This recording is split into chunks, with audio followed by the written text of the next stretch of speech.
আমি শুধু আর বর্তমান যে খোমেনি মারা গেল, এরা সুন্নি মুসলমানদের সবচেয়ে বড় শত্রু। ইয়ামানে 40 লক্ষ মানুষকে হত্যা করেছে এই রাফেজি, এই শিয়া খোমেনি। এই খোমেনি মন্তব্য করেছে, আপনি শুনলে হতবাক হয়ে যাবেন। প্রথম কথা, ইরানের খোমেনি গোষ্ঠী, রাফেজি গোষ্ঠী আল্লাহ রাসূলের সাহাবী, ইসলামের খলিফা আবু বকর, ওমর, উসমান সহ 5 জন সাহাবী বাদ দিয়ে সবাইকে কাফের মনে করে। আমাদেরকেও কাফের মনে করে থাকে, সাহাবী তাবেঈদের কাফের মনে করে থাকে। এমনকি এরা সালাতের মধ্যে দাঁড়িয়ে আবু বকর, ওমর, আয়েশা, হাফসার উপরে আল্লাহর কাছে লানত কামনা করে। ওমর রাদিয়াল্লাহু আনহুর হত্যাকারী আবু লুলুর মাজার তৈরি করে রেখেছে এবং মাজারে লেখা আছে আবু লুলু জান্নাতি। যার পূজা করে, আবু লুলু হত্যা করেনি, কাকে হত্যা করেছে? কাকে হত্যা করে? ওমর রাদিয়াল্লাহু আনহুকে হত্যা করেনি, তার মাজার আছে ইরানে। এই হুজুর আরও একটা দিলেন, নিউজ দিচ্ছেন যে ইয়ামেনে 40 লক্ষ মুসলমানকে মারছে। কারা? ইরানের শিয়ারা মারছে, ইরানিরা মারছে, ইয়ামেনে মারছে। এখন আমি আপনাদেরকে বলবো ইয়ামেনের যুদ্ধ, ইয়ামেনে যুদ্ধ লাগতেছে। এই যুদ্ধ হচ্ছে সরকারি বাহিনী এবং বিদ্রোহী হুতি বাহিনীর মধ্যে। হুতিরা শিয়া, সরকার বাহিনী সুন্নি। এই যুদ্ধে মোট লোক সংখ্যা উনি বললেন 40 লক্ষ, মোট জনসংখ্যা মারা গেছেই হচ্ছে 3,77,000 লোক মরছে এখানে। এই 3,77,000 লোকের মধ্যে ডাইরেক্ট যুদ্ধ করে মারা গেছে 40%, 1,50,000। আর 2,27,000 লোক মারা গেছে অনাহারে, অচিকিৎসায়, কলেরা, ডায়রিয়া, দুর্ভিক্ষ, এভাবে তারা মারা গেছে। আর এই যুদ্ধে আর একটা জাতিসংঘের একটা দেখলাম রিপোর্টে, জাতিসংঘের রিপোর্টে বলা হয়েছে এই যুদ্ধে বেশিরভাগ মানুষ মারা গেছে সৌদি আরবের জোট, সৌদি আরব এবং কি বলে আরব আমিরাত এবং ইসরায়েলের যে জোট আছে, এই জোটের বিমান হামলায় অধিকাংশ মানুষ মারা গেছে। আর এই লোক কি বললেন, মুজাফফর বিন মহসিন সাহেব কি বললেন, এটা ওনার কাজ তো গবেষণা করা না। ওনাকে আমি বলতে চাই, আপনি প্যাভিলিয়নে ব্যাক করেন, আপনি ফিরে যান আপনার মসজিদের সেই এসি রুমে, ওখানে আপনি ফ্রিজিং হন, ঠান্ডা হন। গবেষণা করা আপনার কাজ না, গবেষণা মুসলমানরা ছেড়ে দিছে। যেটা আপনি করতে পারবেন না সেটা করতে আসেন না।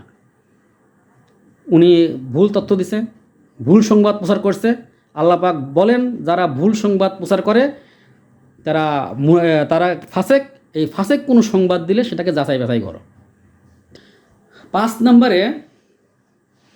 নম্বরে এই লোক বলছেন যে খামেনি সাহাবীদেরকে গালি দেয়, সাহাবীদের ব্যাপারে অনেক নোংরা কথা বলে।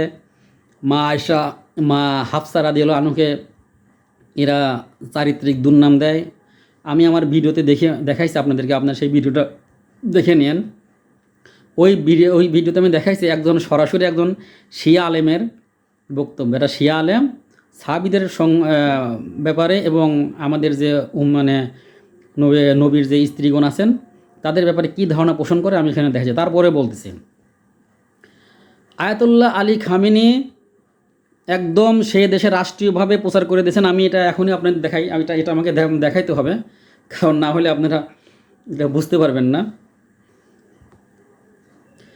ইসলামিক স্কলার এবং বিশ্ব নেতাদের বক্তব্য নিয়ে অনেক সময় নানা ধরনের তথ্য ইন্টারনেটে ছড়িয়ে পড়ে। ইরানের সর্বোচ্চ নেতা আয়াতুল্লাহ আলী খামেনির অবস্থানের বিষয়ে দাপ্তরিক এবং নির্ভরযোগ্য তথ্য নিচে তুলে ধরা হলো। কি তুলে ধরা হলো? আয়াতুল্লাহ আলী খামেনি সাহাবায়ে কেরাম রাদিয়াল্লাহু আনহু এবং উম্মুল মুমিনিন রাদিয়াল্লাহু আনহা অবমাননা বা গালি দেওয়ার বিরুদ্ধে কঠোর অবস্থান নিয়েছেন। আয়াতুল্লাহ আলী খামেনি এই ব্যাপারে কঠোর অবস্থান নিয়েছেন। বিশেষ করে 2010 সালে তিনি একটি ঐতিহাসিক ফতোয়া বা ধর্মীয় ডিগ্রি জারি করেছেন। সেই ধর্মীয় ডিগ্রি কী দেখেন।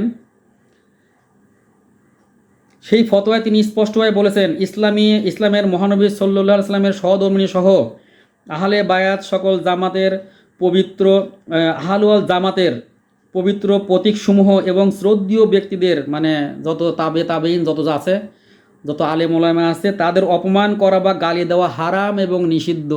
কে বলছেন? Ayatollah Ali Khamenei. তিনি তার দেশের ডিগ্রি জারি করছেন। যারা ডিগ্রি জারি করে এসব কথা বলতে পারে তারা কি বলেন সাহাবীদের বকা দিবে, গালি দিবে? আরও আছে দেখেন, এই ফতোয়ার মূল পয়েন্টগুলো হলো কি? তিনি মনে করেন সাহাবা এবং নবীর স্ত্রীগণের অপমান করা মুসলমান উম্মার মধ্যে অনৈক্য সৃষ্টি করা এবং এটি ইসলামের শত্রুদের সুবিধা দেয়। আয়াতুল্লাহ আলী খোমেনি মনে করেন যে সাহাবীদেরকে গালি দেওয়া, নবীর স্ত্রীদেরকে গালি দেওয়া বা তাদের বিরুদ্ধে কটূক্তি করা, এটা মুসলমান যে ঐক্যর মধ্যে সেটা একটা বাধা সৃষ্টি করে এবং মুসলমানের যে শত্রু আছে তাদেরকে আরও সুযোগ করে দেয়। তিনি আরও বলেন, মা আয়েশা রাদিয়াল্লাহু আনহা এর সম্মান। তিনি বিশেষভাবে হজরত আয়েশা রাদিয়াল্লাহু আনহা সহ নবীজির সকল স্ত্রীর সম্মান রক্ষার উপর জোর দিয়েছেন। তিনি তার বিভিন্ন ভাষণে বলেছেন যে যারা সাহাবীদের গালি দেয় এবং অভিশাপ দেয় তারা প্রকৃত শিয়া আদর্শের প্রতিনিধিত্ব করে না, বরং তারা উস্কানিদাতা। তারা সাহাবীদের গালি দেয় এবং অভিশাপ দেয়, তারা কোনোভাবেই আলীর দল হতে পারে না, বরং যারা উস্কানিদাতা তারা এটা মাধ্যমে তারা উস্কানি হয়। সুতরাং আপনারা বুঝতে পারছেন যে এই যে যতটা আমরা শুনতেছি যে সাহাবীদের গালি দেওয়া হয়, নবীর স্ত্রীদের ব্যাপারে চারিত্রিক ব্যাপারে দুর্নাম করা হয়, এসব মিথ্যা। আর আয়াতুল্লাহ আলী খামেনি এগুলো তার দেশে নিষিদ্ধ করছেন, হারাম করছেন। এটা মুসলিম ঐক্যর মধ্যে বাধা সৃষ্টি করার জন্য একটা ষড়যন্ত্র। আবুল উলুর মাজার আছে, সেই মাজারে লেখা আছে যে আবুল উলু জান্নাতি। আবুল উলুর মাজার তারা পূজা করে এবং আবুল উলুকে তারা অনেক ভালো বলে, কারণ সে ইসলামের দ্বিতীয় খলিফা ওমরকে হত্যা করছে এই জন্যে। এখন আপনাদেরকে বলি, আবুল উলু হজরত ওমর রাদিয়াল্লাহু আনহুকে হত্যা করছেন মদিনাতে হত্যা করছেন এবং আবুল উলু ওই মদিনাতেই ধরা পড়ছেন।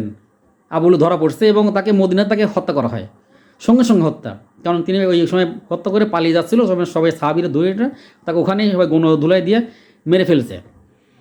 এখন ইরানের যেখানে এই আবুল উলুর যে মাজারটা আছে, ওই মাজারের লোকা ইরানের কাশান নামক এক নগরীতে, মদিনা থেকে যার দূরত্ব 2 থেকে 3 হাজার কিলোমিটার। ওই সময় একটা লাশ 2000 থেকে 3000 কিলোমিটার মানে বহন করে নিয়ে যাওয়া, ওই কাশানে যে তাকে যে কবর দিয়ে তার মাজার তৈরি করা হয়েছে, এটা অনেক ঐতিহাসিকগণ এটাকে মিথ্যা বলে, যে খুব অসম্ভব এটা হতে। অনেক ঐতিহাসিক কথা বলতেছে, তারা বলছে এটা আবুল উলুর মাজার, এটা মিথ্যা কথা। এই আবুল উলু এবং ইরানিরা মনে করে এখানে মাজার নেই। আর এই সবচেয়ে বড় কথা, এই মাজারটা 1600 শতকের দিকে কিছু চক্রান্তকারী আবুল উলুর এই মাজারটাকে মানে ওই কবরটাকে, ওটা তো আবুল উলুর মাজার না, ওখানে আবুল উলুর কবর তো না, ওখানে একজন সুফি সাহেবের কবর ছিল না ওটাকে। ওই সুফি সাহেবের কবরকে তারা আবুল উলুর কবর ফিরে চালায় দিয়ে তারা এটাকে একটা চেষ্টা মানে চালাইছিল আর কি। এটা হলো উভয় প্রতিষ্ঠিত হয় নাই। আর উনি বলেন যে আবুল উলুর কবরে জান্নাতি লেখা আছে, এটা আমি অনেক করে দিয়েছি, ওখানে কোনো জান্নাতি লেখা নেই এবং সরকার ওটাকে সম্পূর্ণভাবে এখন সিল করে দিয়েছে। ওখানে যাওয়াও নিষেধ, কোনো পর্যটক কোনো ভিজিটর কেউ ওখানে যেতে পারবে না, ওটাকে নিষিদ্ধ করা হয়েছে। এটা কোনো ভিত্তি নাই।